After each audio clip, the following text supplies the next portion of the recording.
नमस्कार, मैं अतुल आदित्य। आप देख रहे हैं मगधी बेला। मगधी बेला में आपका स्वागत है। बाढ़ के रोटी बोटी में आज पत्रकार संघ के द्वारा होली मिलन समारोह का आयोजन किया गया था, जिसमें बहुत सारे वरिष्ठ और जाने माने पत्रकारों ने हिस्सा लिया, जिसमें अनिरुद्ध पांडे, अजय मिश्रा, अंशु जी, कमोद जी, सुजीत जी, पिंकू जी, किरण जी, ब्रिजेश जी, प्रमोद जी, धीरज जी, गौतम जी, लाल बाबू जी, धर्मेंद्र जी और अनिल जी थे। इनके साथ अन्य पत्रकार भी उपस्थित थे।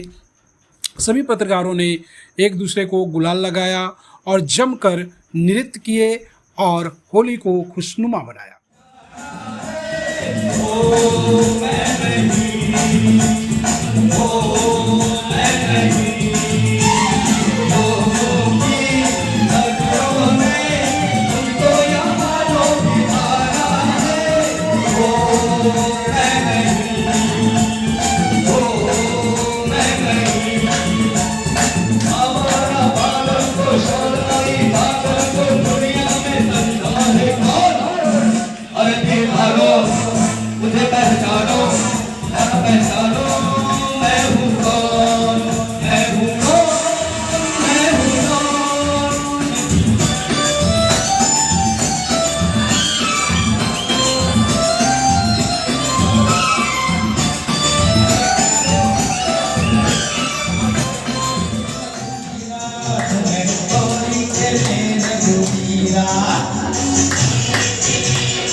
हमारे पीछे पीछे